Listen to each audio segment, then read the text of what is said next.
Welcome back to the Immigrant podcast. In today's episode, we have the pleasure of hosting Gaetan Kashala. He's an engagement director at the Associated Industries of Massachusetts, AIM, the largest business lobby group in the Commonwealth. Gaetan moved to the United States from the Democratic Republic of Congo. A visiting professor, I believe, at Boston University Questrom School of Business. Welcome. Why did you choose to migrate to the U.S., Mr. Kashala?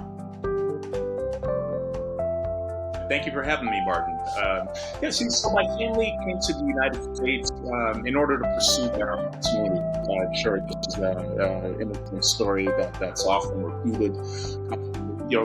We were based in the Democratic Republic of Congo, and then my father got the opportunity to pursue the higher education here in the States. And given where we were in Congo and some of the opportunities and access to greater resources in the United States, the family decided to move over here, thinking that it would position us for long-term success, at least providing us with the opportunity to be able to access these tremendous resources here, especially in comparison to Excellent. Talking about success, how do you define success and what is success for you in life? For me, success is number one, being happy with yourself and having an awareness of who you are as an individual, right? What are the values that animate you? What are the type of people that you want to be around? What are the goals that you have for yourself, whether that's, as an individual or on a personal level? What type of academic goals do you have for yourself? What type of professional goals that do you have for yourself? So, to me, success is really a twofold story. Number one, it's being able to look in the mirror and having that level of self-awareness to know who you are as an individual, and be able to develop goals. People often mention SMART goals, but you want things that are measurable, attainable, realistic, and so the first step, being able to establish those goals, and then success is your ability to achieve those goals. That's what it means to me. And then on a just kind of higher metaphysical level, it's just success to me equals happiness, right? Because there are times when people will describe success, or maybe put a financial metric around it. Oh, I won't consider myself successful unless I'm making six figures, or making $1 million, or until I have this big house. But for me, a big part of success is just being able to, really understand yourself as an individual, understand what motivates you, understand the type of people that you want to be around, and you understand the type of impact that you want to have on society, and ultimately the type of legacy you want to leave for yourself, and being realistic about those goals. And then you can kind of move forward and begin to achieve those, and that's what to me ultimately is success. So I want you to be clear, because a lot of people do have a hesitation when it comes to accepting the acronym SMART. SMART, and the word that really gets into that is realistic. For most immigrants, when they're looking at that acronym, realistic, what does that really mean in terms of goal achievement? Yeah, it means understanding where you are. What type of resources you have, both from your own internal network, what family resources do you have, what type of academic background that you have. So, the first step of being realistic is, being accurate, in understanding your situation.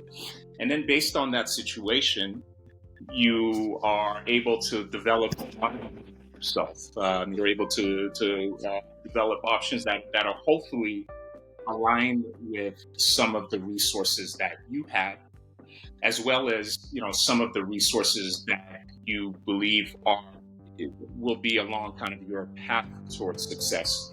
we could use the example of, my family coming from Kinshasa to the United States. Some people might have thought that, coming to the United States and achieving success here was unrealistic. But, I think that we were diligent in that, we understood exactly where we were coming from. And we understood the networks that we had in Congo. Importantly, we also had some networks in the United States because of the diasporic community that exists here. And, leveraging those relationships as well as, some of the resources that exist here, especially to support immigrants. From that, we were able to make a realistic goal. It's something that's achievable. So that's pretty much, that's how I would impact that. Okay, very, very, very interesting. So something that you touched on that's really, really incredibly important to me, and I'm going to kind of probably try dissect this by two, is we've discovered, or I've observed over time, that most immigrants migrate like hordes. Let me explain what that means. We migrate to cities, or we migrate to towns where other people that share our values, speak our languages, from the same background have migrated in the past. And so here's what I find interesting. Is that type of migration necessary in the very beginning?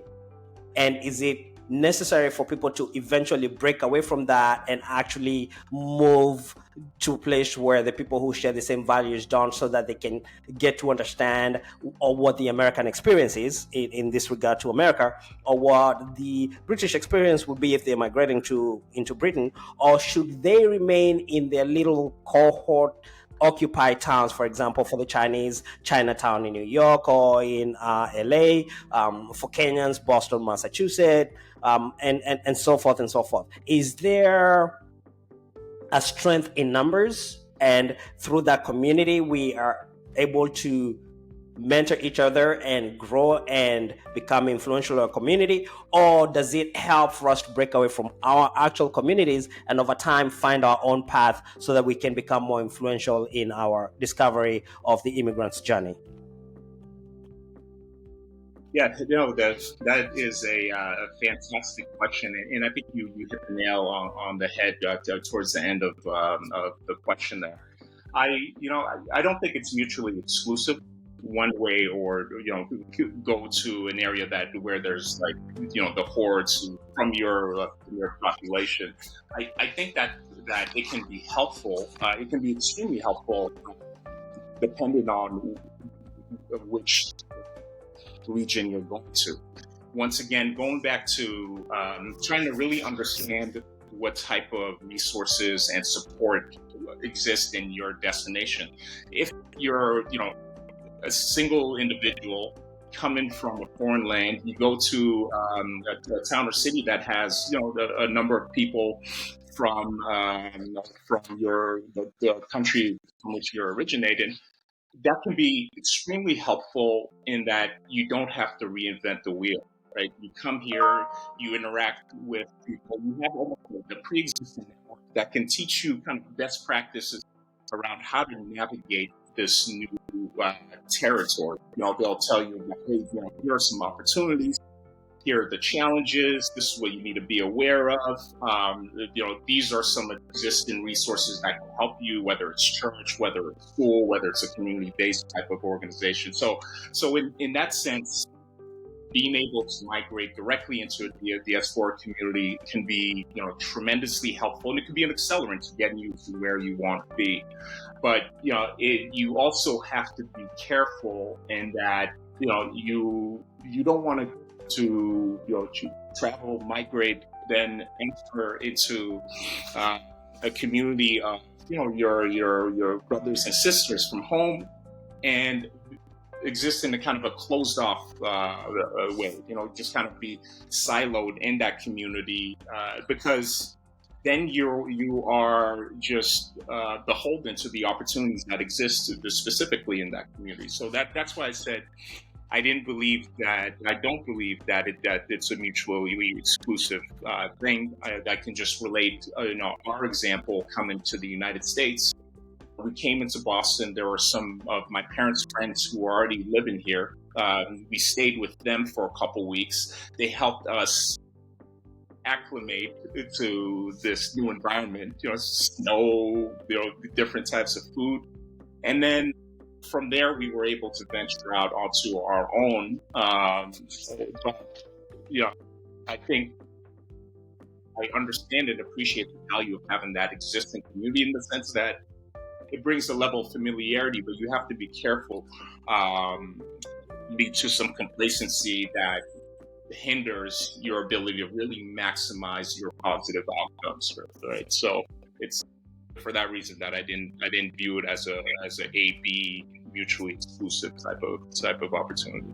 Fantastic, fantastic. I like how you draw out the process of assimilation, and that there's always that point where immigrants need to be aware that there's almost like a deadline in the process of assimilation where you get to understand how things are starting to work, and then from that point it's your responsibility to pick up yourself and start pursuing your goals now that you understand how systems work.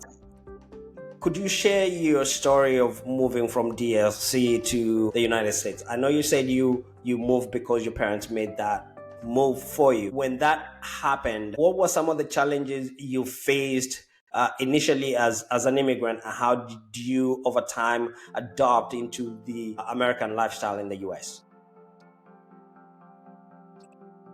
Yeah, it is. I mean, there were lots of challenges, and probably the biggest part of it is just around the overall context, right? So I had been living in DRC. My family was living there. Family was relatively well known in the city and in the country. We existed in an environment where everybody, the majority was black, right? Only the real differentiation occurred at the tribe level. So there was this context that I was coming from, majority, used to, being able to interact with everybody without, really feeling a differentiation, an otherness, if you will. So to arrive in the United States, where immediately you are a minority, and then just to not speak the language was really a shock. It was really a shock. I recall my brother and I being in ESL classes. First of all, looking around and seeing like, hey, we're the only black kids in this class, and then also trying to figure out best amongst the two of us, how can we quickly learn this language, because we see that that's going to be critical to any type of interaction at the school, whether that's learning our class lessons, whether that's interacting and playing with people on the playground. So those were some of the immediate challenges, but it was also refreshing in the sense that we saw the opportunities. We saw the almost the kind of a way in which we can access the resources and access the system to achieve the goals that we wanted to achieve, both on the family level and on an individual level. So, for us, I think the biggest and most important aspects were just the mental perspective, right? I always say it's about optics. The way in which you perceive a situation will often impact your behavior afterwards. So, for us, it was just kind of, I'm not to say growth mindset, because that can be kind of cliche, but it was this sense of optimism as to what the possibilities were. And then, being strong and being confident and being, having a good sense of self-belief in our ability to advance. And there's also a sense of responsibility that is I think it is a big part of the immigrant story, right? So, oftentimes it's those who have made it, have escaped to the United States. You're under a lot of pressure. You're still hearing from people back home that are, whether they're looking for support, they're looking for guidance in terms of how they can make their way over to the United States. So, I think, the combination of just having the proper mindset, also having that additional pressure and responsibility from the people back home, it creates a sense of urgency that I think is unique to the immigrant population. And I think that that's why you see a lot of just, immigrants that have the capacity to grind, to become entrepreneurs, or basically to do whatever they need to do because they know that they've come from a challenging situation, have been blessed with an opportunity, not a perfect opportunity in the United States, but a better opportunity to achieve economic mobility here in the U.S. And by economic mobility, I define that as, finding sources of financial, social, and the different capital to be able to enhance your life. Wow, very, very interesting. Very interesting. Have you, in that process of assimilation, did you ever find conflict? Usually conflict from interest, personal interest, family interest, other people who are looking up to you, they have certain interest. So for example, in my experience, when I migrated to the US, maybe probably 45, 60 days later, in between there, I can't remember exactly, I bought a vehicle. And so it was the first personal vehicle I had acquired, and it was probably the first vehicle acquired in our family setup. So my dad was excited and also conflicted. And so he thought, with all the problems we have that you left us with in Kenya, why would you choose to buy a vehicle first? Because his interpretation of the vehicle then was it's an affluent asset or liability that you don't need at the moment, compared to my interpretation of the vehicle then, which was it's almost like a pair of shoe because I need to drive 45 miles to work. Did some of those things kind of contribute into your initial journey into becoming an American? So, Mr. Kashala, the question I was trying to get for you to respond to us was, did you have conflict at the very beginning of your immigrant journey when you migrated to the US and you had all these people speaking to you, either from within the US who are the people who were kind of trying to lead you in what paths to follow, and as a child going to school trying to figure out how to learn the new language and all that good stuff? Because in my situation, I migrated to the US as an adult. And so part of that was, several weeks later after I had migrated here, I bought a vehicle. And so the conflict I had was between me and my dad, who looked at the vehicle as a luxury. Something that I did not need to buy that quickly because according to him, we had more urgent issues to take care of back home. What he did not understand was my interpretation of a vehicle was almost like a pair of shoes. I need the vehicle to get me to 45 miles to the place of work and another 39 miles to get back to school. What are some of the conflicts initially that you experienced? Yeah, and that's a fantastic example, and there is, you do have those types of conflicts, especially when you're coming from an area like Congo that was so impoverished that you come to the United States and you see these things that maybe our parents or auntie or uncle at home would view as luxury, but for us it viewed it as a way of assimilating, and then also as a resource that would be necessary to advance my path towards success. So there were conflicts around should I be sending more money back home, it was a big conflict. My father would always tell us that, and remind us that, hey, we are Congolese, we're being judged on a different level. So, you want to be an appropriate ambassador of the Congolese people. So in that sense, that was, as a young kid, that's kind of, I didn't realize that I'm here, operating and being seen as a reflection of my people. But that was something that was always definitely a lesson that my father always made sure to remind us, and it led to conflict in the sense that I would look differently at my classmate, and as a young, immature,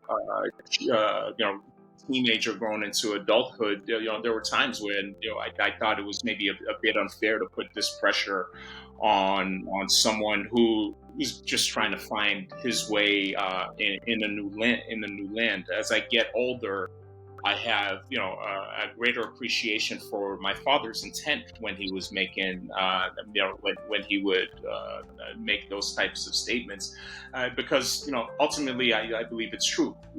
We are viewed differently, right? There's a much more critical eye when it comes to our engagement in, pre-existing communities. Some people will look at us as, oh, this going to be a drain on resources or have nothing to add to our community, no value add to our community, or there are some of the kind of negative narratives around immigration. Oh, they're going to come in and then dilute the original American character of our society. So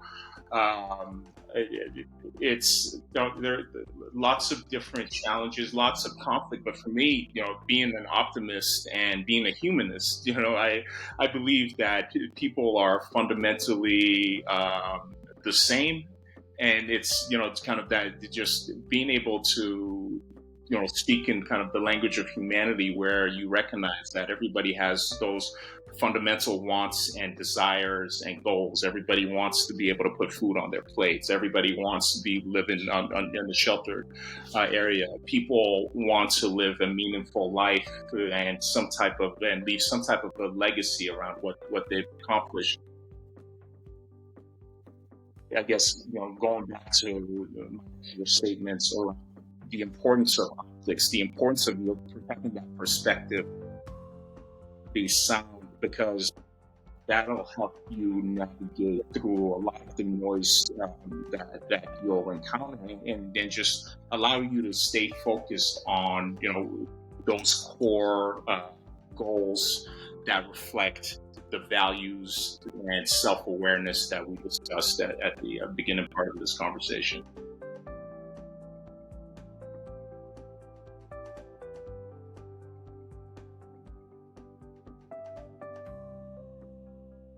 Thing over and over again, which I find very interesting, and it's goals, right? When did you start setting up goals? How did you set up goals initially? How has that changed over time? Mm-hmm. Yeah, for me, goal setting has been a really important part of my life. I'd probably say, starting junior year in high school, because I found it to be a great framework. Number one, the exercise of coming up with goals is such a useful tool, because it allows you to brainstorm and pull from your different experiences and pull from the different relationships that you have, right? So, concretely, one goal I had was to play college football, right? So, this is a goal that started midway through high school, and I realized, in the process of setting this goal, it makes you think about, what are the actions that I will need to take in order to accomplish this goal? And I think that framing was just really an important lesson at a young age. And yes, it had to do with athletics, but it's transferable to anything, right? Just the idea of using goal setting to dictate behavior actions, and then that are going to be needed to achieve that goal. So in that sense, the goals have been something that's very important for me. That right now in my current position as engagement director for AIM, I've got a number of goals. I'll say one goal that I have is to put in place a program that helps returning citizens, formerly incarcerated people, be able to access job opportunities once they're released. So, that's a goal. And in coming up with that goal, I try to think about, who are the stakeholders that I'm going to need to engage in this effort. What are their incentives? What type of messaging, what kinds of narrative will I need in order to bring them into this process? So it's once again, just kind of going back to high school. It's I found it very helpful. You have to think deeply and honestly about what you want to achieve, what you want to establish as a goal. Because if you're in a situation where, oh yeah, I set up goals, I have 20 goals a day, and you hit 0 goals, you're just kind of foolishly talking and daydreaming, right? So going back to kind of those SMART goals, it's I always should try to be ambitious in the goals that I set, but then also have to be realistic there. And the goal setting exercise to me has been an invaluable framework because there's just, it's so easy to be distracted these days. But once you designate something as a goal, to me that's something that you need to hit. And given that thought process, I am very deliberative in terms of setting those goals. But I don't want something to get lost here, and so I'm probably gonna delve a little bit in goal setting, because I think you are speaking about something that is incredibly important, but a lot of immigrants do miss it. And we miss it because we're lost in our everyday life, not realizing that goal setting is part of everyday life. And my friend Brendan Dawson, he says, when he describes SMART goals, he says specific. You want to be as specific as possible according to what you really desire. And then achievable. What is a time frame that goal is achievable? Realistic. Is it even realistic for me to achieve this goal? If it's not, what do I need to do? What are the steps I need to take so that we can take one step at a time to be able to get to where I want to go? And then for T, which is time, he adds a second T, which is time trackable and time tested. So he's saying, okay, the goal that you're going to pursue 90% of the time, 99% of the time out there, somebody's already done it, right? So they've already tested it. What is the path they took to get to that goal? And what does your path look like so that you can be able to get to that place, right? And so when we're talking about goals and being as specific as we can in terms of how to achieve goals, as an immigrant who's coming to a new country, that country could be Palestinians running away from Israel and going into Egypt. That country could be people in Eastern Europe migrating from the war zones of Eastern Europe and trying to get to places where it's a little bit safe. It could be somebody from a village in Tanzania who's looking to go to Kenya, which has better opportunities and stuff like that. How do you simplify goals for those people so that the thing they're running away from here does not distract them to the thing they're trying to get to over here? Yeah, no, sure. And, in that, I would, break it down in terms of, there are different kinds of goals, right? So, in a situation where somebody's, let's say you're a Palestinian, come into the United States, I would say there are probably different tiers of goals that you want to have, right? So, first goal is getting into the United States, which in and of itself can be a very arduous process, right? So, figuring out how do you get into the United States? What type of advocates, what type of champions can help facilitate your entry here? So, once you're in the United States, there's, second goal would be around, you need to find some type of activity that's going to, generate the income that you're going to need to survive.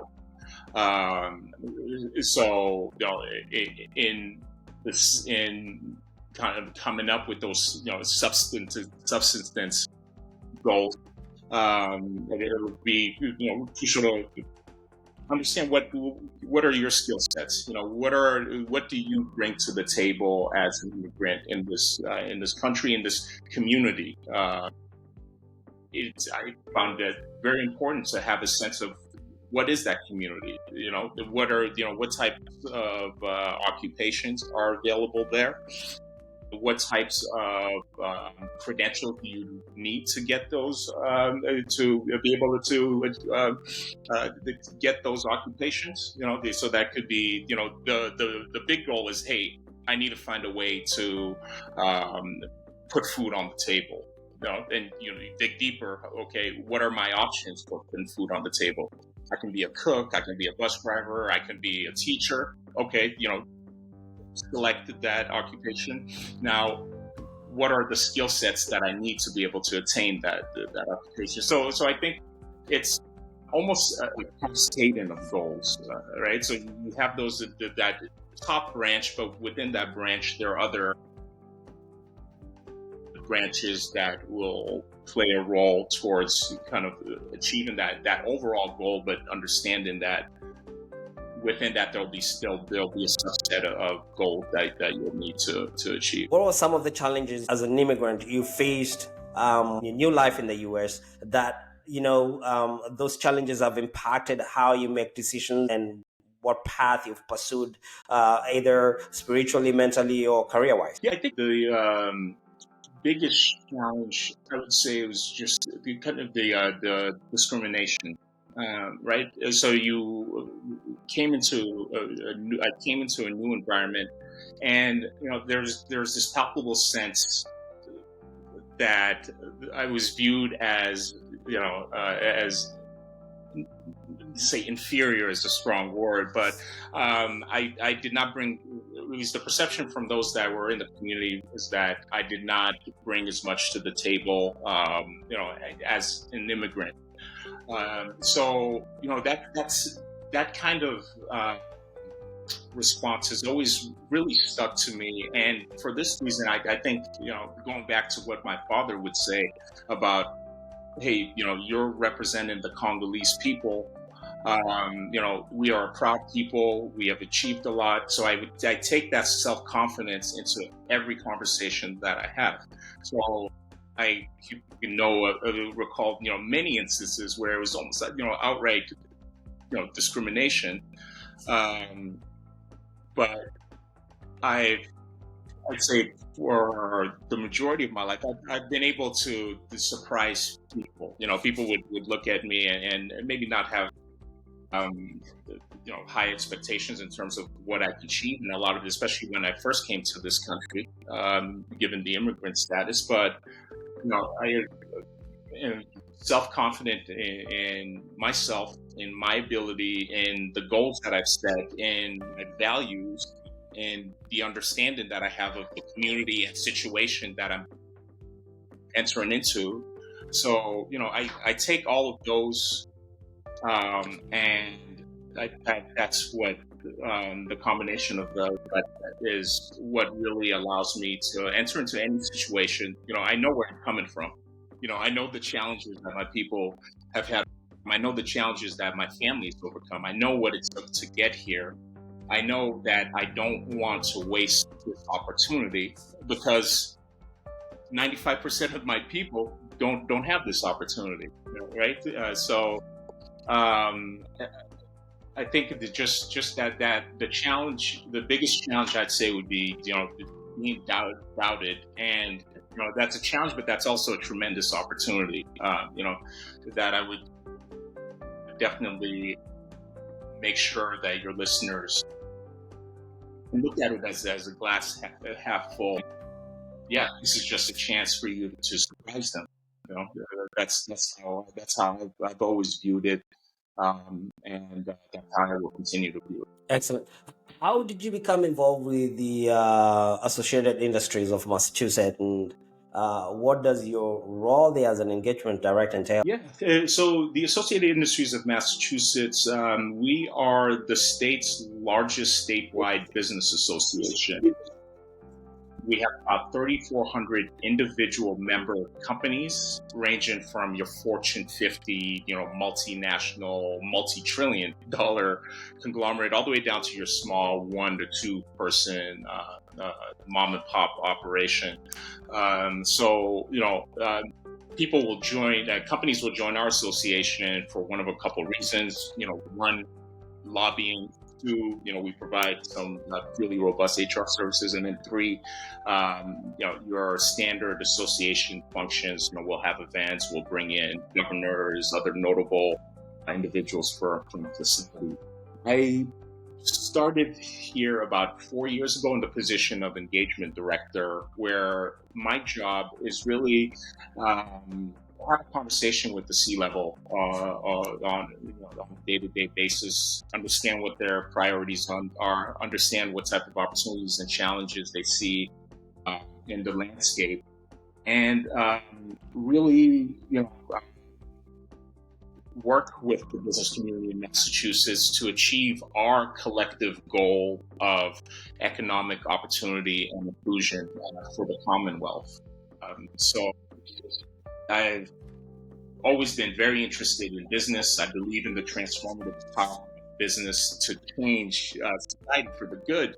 I'm not saying that we do that; it does that all the time, but that potential always exists. It's through businesses that people are able to gain employment. People can create their own businesses and really take control of their life and their wealth generating capacity.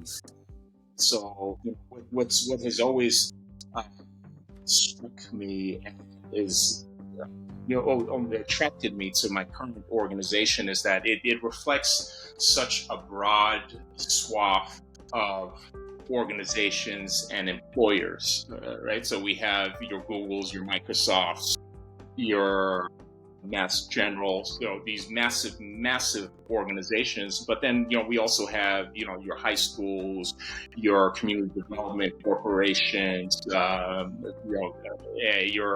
other nonprofits. So it's just a big tent of stakeholders, and we're all moving towards that collective top goal of keeping Massachusetts as competitive as possible, because that allows us to attract the best people to the state, and it allows us to continue to differentiate our state from others, and really to punch above our weight. Because you look at Massachusetts, it's a small state relative to some of the others, but from an economic and a business perspective, we are innovators in a number of fields, whether it's tech, advance to different areas of technology, academia. So, in my role as engagement director there, my job really is to advance the unity of purpose, unity of mission, leveraging the transform business to positive change in society.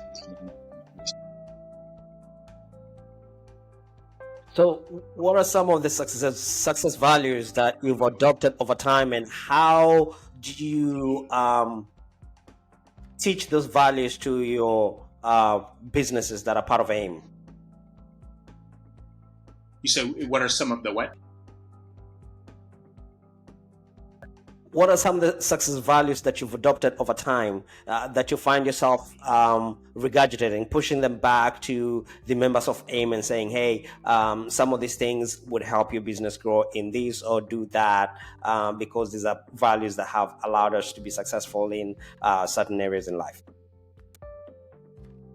Yeah, sure. I mean, first, really important value is adaptability. We live in a highly fluid society, highly fluid economic order. So, one must always be adaptable to a change in circumstance. That's one. Number two is just, recognize the importance of people. Recognize the importance of talent, and as an employer and as a business leader, you have to really focus on workforce development. What can I do to equip either my current employees or prospective employees with the skill sets that I'll need to accomplish this mission, right? So in that sense, you need to have real strong clarity around what's your business purpose, what's your mission, what are you looking to achieve, what type of resources are you going to need to achieve those. Key upon that is your talent, the people that you have. So, for us, we're always really working and supporting employers to ensure, number one, they have an understanding of what, and a very specific understanding of the skills that they need, for each position. I mean, we do things like, helping employers with the preparation of their job description. Because, in this day and age, given how competitive it is to find the right workers, we want to be, really, really clear in terms of the skill sets that you're looking for. And then once people are in position, given employment, we have a fundamental belief in the capacity of people to achieve great things if placed in a proper environment. So as an employer, you can provide them with learning and development. You can provide, financial incentives for people to achieve certain goals. And then importantly, especially given what we saw following the pandemic, maintaining that sense of engagement, right? The engagement and buy-in, the cultural buy-in to kind of that organizational ethos, which can be difficult if you are, in an environment where you're, working. The majority of the staff is working from home. How do you build that engagement? And that's something that a lot of our employers are asking questions about. And this is one of the beauties of being a part of the association, is that you're amongst your peers, right? So, in my role, I'd like to create opportunities for members to share best practices, because these are not easy issues that people are seeking to solve, and we're in many ways in a very unprecedented time, right? Who would have thought COVID would be here, and it's still here, and then then you look at the kind of the geopolitical situation and resulting impact on, anything from, supply chain, energy prices, inflation. So this is in many ways new terrain. As an association, we play a helpful part by allowing for a meaningful exchange of conversation to demystify a lot of issues.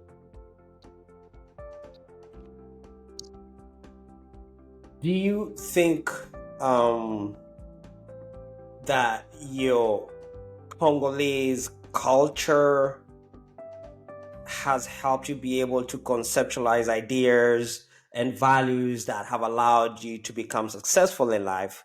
And what should immigrants bring to the table when they migrate to new countries?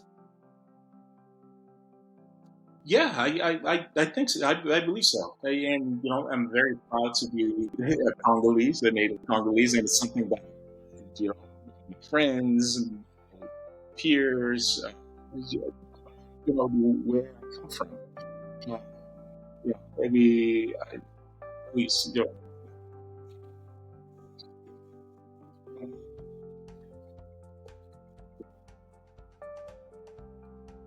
working really hard.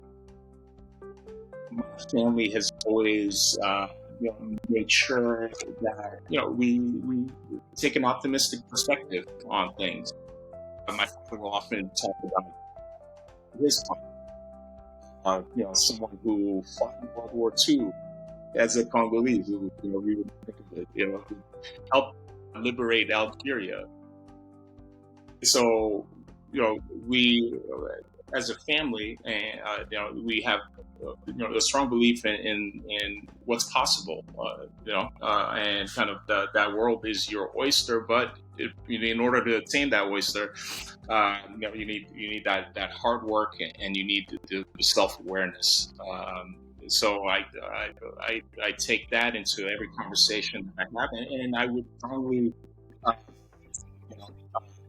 urge, re-emphasize to listeners, hey, don't be proud of your background, be proud of where you're coming from, because it is a differentiator. And like I said, there are those that will look on like your skin or where you're coming from and view that as a negative. Yeah, you're gonna encounter those people everywhere, but be proud of where you're coming from. And it's it's just that the uniqueness is something that is a differentiator, and it brings a different perspective that can be helpful when you're looking to kind of navigate your professional journey there. Of course. So let's look at something else that I think is really, really important. I'm assuming you have experienced failure in the past. Do you mind sharing with us something that was of utmost importance to you that you failed to do? Was that failure painful? And how did you overcome the failure? How do you encourage other people to overcome other failures and to expect them, and also to move forward so that they can be able to get to their goals?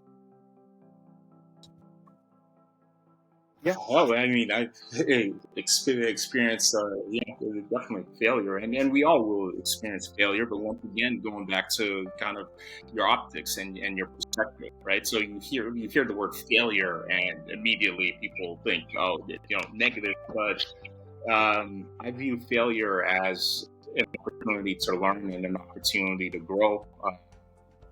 So one example I can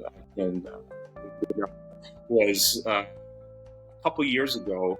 I was working for a government relations firm, and we were pursuing an opportunity in Central Africa.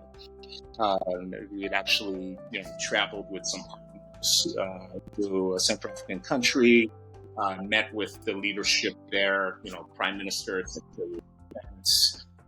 and the idea, or at least, our pitch to them was, hey, let us be your representative in the United States, executive branch, White House, legislative, Congress, as well as the multilaterals, IMF, World Bank, EU, whatnot.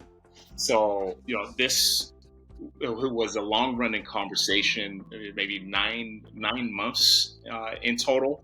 Multiple trips back and forth to meet with the leadership of that country, and we thought we had everything wrapped up. We thought that a contract was going to be signed, but when it came to make a decision, the government informed us that they would like to sign the contract, but a lot of their funding is coming through different UN agencies, and that this way we wouldn't be able to do it. They asked, could they, use some of their resources as collateral to move forward in this contract. But the bottom line was that we did not name that contract.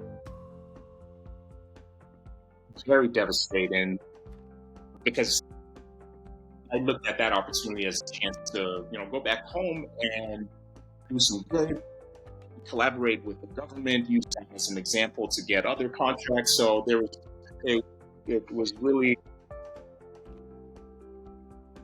a shock, and that we did not get that contract. And for me, the biggest learning that was just around the amount of diligence that you need to do in order to do an opportunity, right? In looking back on the entire exchange, I would say that maybe I was a little bit, I wanted the contract so bad that I was blinded to certain red flags that had presented themselves. I was like, oh, no, we'll be able to navigate through that. Yeah. And like I said, I'm a glass half full guy, but you have to balance that against kind of the realities of the situation.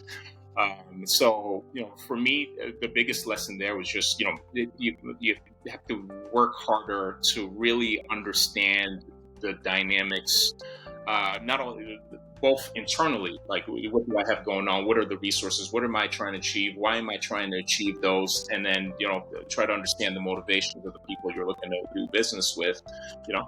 What are their priorities? What have they done in the past?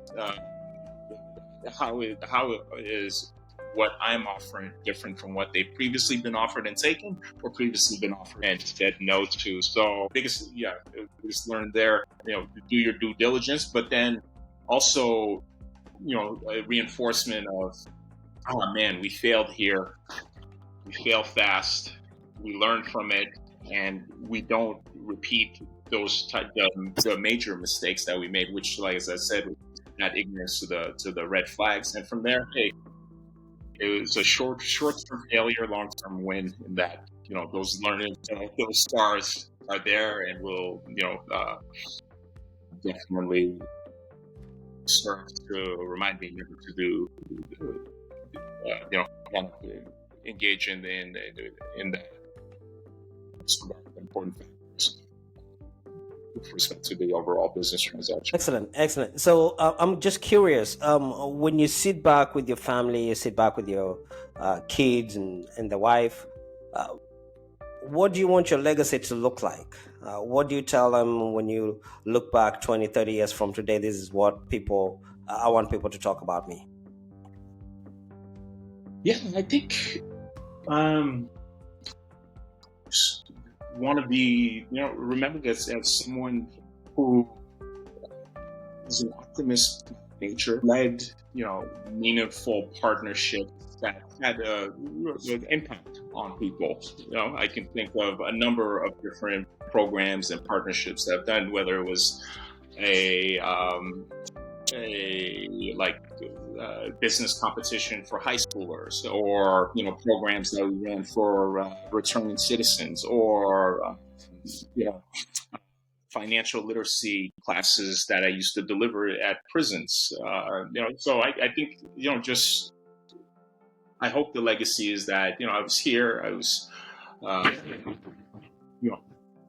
did everything that I could do to help what right now has been a lot of historically disenfranchised communities, but then also played a role to help people access resources that they previously hadn't. And for that, what immediately comes to mind is a supplier diversity initiative that we have through AIM that gives minority businesses the opportunity to compete for procurement at some of our larger companies. Right? So it's just, I want to use all of my talents and skills to really make an impact, whether that's helping high school kids learn a little bit more about business and about themselves, or helping entrepreneurs be able to really compete for a contract. Beautiful. Who is the one person you hope to meet you've not met would love to meet him, and why? Oh man, that is yeah, that's that can go in a number of ways there. Probably like, a sports person. No, I'd say if there's one person I would want to meet, I'd say it'd be Barack Obama. It'd be Barack Obama to read all of his books and to really have an opportunity to meet with, like a living, walking historical figure, the first Black president. That would be an honor for like just to listen to him about, like speaking of goals, when you set the goal to become president, how realistic in your mind was that goal? And just to hear some stories about, what was it like, being at the head of such a historic campaign. What were some challenges and opportunities that he saw, and importantly, what does he see for the future? What's his over under on when there will be another, Black or women president? But yeah, that would be, if I can only pick one, that would be one. Being from Massachusetts, it pains me not to see I'm great, but given those two, yeah, I'd have to go with President Obama. So you preempted my last question, and it's on books. What are some of the books that have influenced you, and you recommend them to friends to read them over and over again? So I'm reading an interesting book on Congo right now by Henry van Daybroek. It's a Belgian guy, but it breaks down the entire history of Congo, starting in the 1500s. It speaks about the existing societies that were there, and then it goes all through the colonial and then independence movement. So I would strongly recommend this for all Congolese, but I think it's important in that it provides just further grounding on where I come from, and it's I don't know, it provided an education that I hadn't received before on my people. So that's a good one. I mean, if we're talking about business, the Walter Isaacson book on Steve Jobs, I thought that was a really good book. Lots of insights, especially for entrepreneurs, around how to not only how do you conceptualize and come up with a business, how to understand kind of cluster dynamics, the importance of where you are, where you set up your business, and what are some of the surrounding businesses and suppliers in the ecosystem. And importantly, it's probably my biggest takeaway from that book was the story of resilience. So someone you start being several years afterwards, you're kicked out of that company, and a lot of people would just down millions in the bank, just live on an island and not worry about get back into the brand of a business. But it spoke to me about the importance of being resilient, that fortitude, that ambition, that perspective, that thought process. Okay, I was fired from them. I'm not going to let them define who I am. And then using all of that energy and motivation and smarts and experience to get to a position where your former company is asking you to come back. So I thought that was a tremendous book. And the movie is pretty good as well. Very interesting. Yes, the movie is amazing. Very interesting. All right, Mr. Gaetan Kashala, we really, really do appreciate your time. You've been amazing. Do you have any parting words of wisdom for our audience? Once again, thank you. I appreciate you having me, and I think this is, a really important conversation. And the conversations that you're having are really important because they play a role to kind of demystify the immigrant story, the entrepreneur's story. So I look forward to continuing to listen to the other guests that you have on. You're doing a tremendous service because a lot of times, it's once again going back. You're saying optics. What do you see? Right? What do you see? What do you hear? What is your possible? And through programming like this, it really expands the possible for a lot of people. So thank you, and I commend you for your service to the immigrant community. Thank you. Thank you so very much. We appreciate you. I want to wish you the best in the new year. Obviously, we'll look forward to having another conversation here very shortly. That way we can see what 2024 maybe is looking up for you in the new year. So for now, thank you so very much. We appreciate your time. We appreciate all the nuggets you've given us. And come back to the Immigrant Podcast as soon as possible. Yeah, no, absolutely. Thank you, and happy holidays and a fantastic new year. Wishing you prosperity in 2024 as well. Ladies and gentlemen, Mr. Kashala. Thank you.